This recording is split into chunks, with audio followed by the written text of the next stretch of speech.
fam, how you doing? So as I said earlier, or the previous video, I told you guys that I'm gonna be reviewing this car, right? Y'all are complaining about my car. What's wrong with you?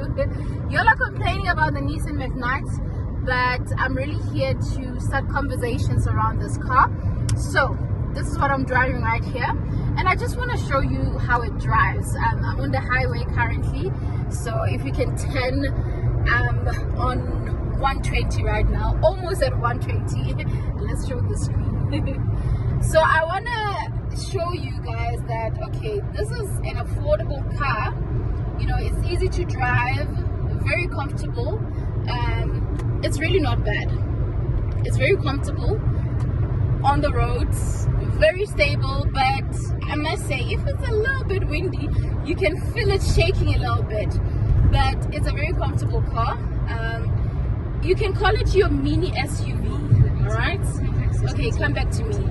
Stop being on the road, come back to me. So you can call it a mini SUV. Look at the screen. You have a portable screen there, which allows you to see where you're going and, you know, make your drive even easier. It's really not bad. But some of you complain about the brakes. Yes, guys, the brakes are a problem. I'm also complaining about that because the sound that comes from the brakes is really not great. But the other issue that I had was the screen, where the screen froze a bit, right? But I think that the challenge with that one, if you are driving long distance and that happens and you don't know the area, you could actually be affected on the road because you'll be like, hey, where do I go? We're taking this lane, right? Yeah. To take the N1 Western bypass. So Then use the left two lanes imagine to it turn right freezing onto 14th without Avenue. you knowing where you need to go. So that to me was a challenge. But other than that, the left it's a two smooth lanes to turn ride, right and onto it's an 14th affordable Avenue. car. You know, for a first time buyer, if you don't want something fancy and all of that, and if it's your first car, you don't want to go all the way unless you have all the budget to go all the way, you know, get your BM, your Max and all of that. I mean, I think a Mac is a very nice In car, 200 meters, and BMW continue as straight well, to but stay on 14th I mean, Avenue. this is an affordable car.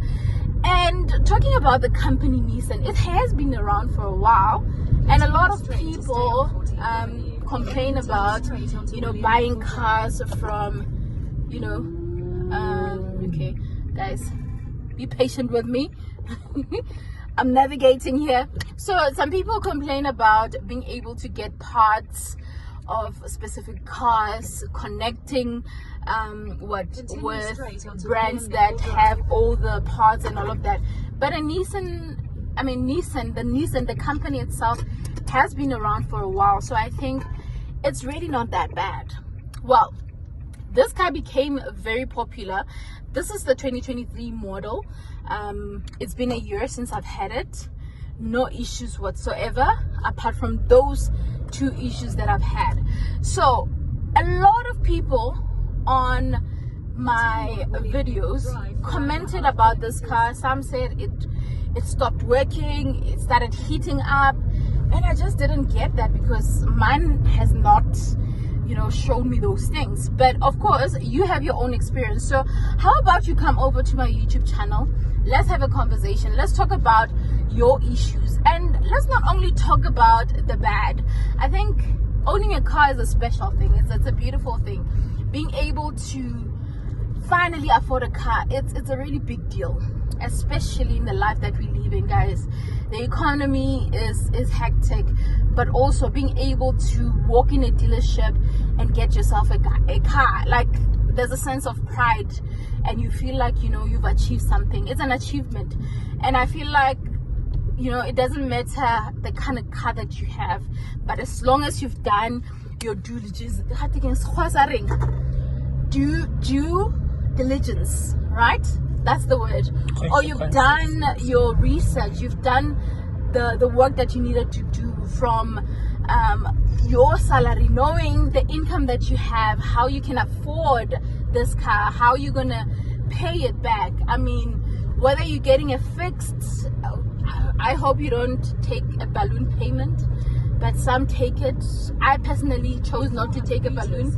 I made sure that I had good enough deposit so that I can also have negotiation power, where when you ask for a bit of a discount, you kind of get away with it in a way, because a lot of times if you can't, you know, if you don't have like a deposit and all that, it's hard for them to take you serious.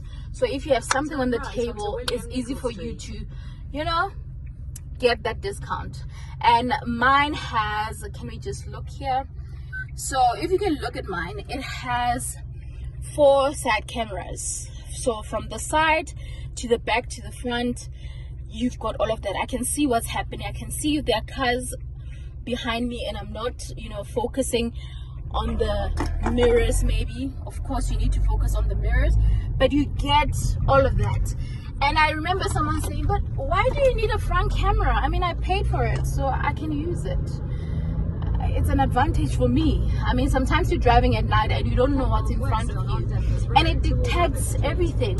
So there is some great things about it. And if you feel like this car is something that you want to buy, listen, I'm not stopping you, and I'm not also encouraging you to buy this car, but because I drive this car, I really want us to have this conversation. So I hope you're gonna come to my channel soon. So yeah, let me just continue driving. I'll chat to you later. Love you lots, and don't forget to make today count. Cheers.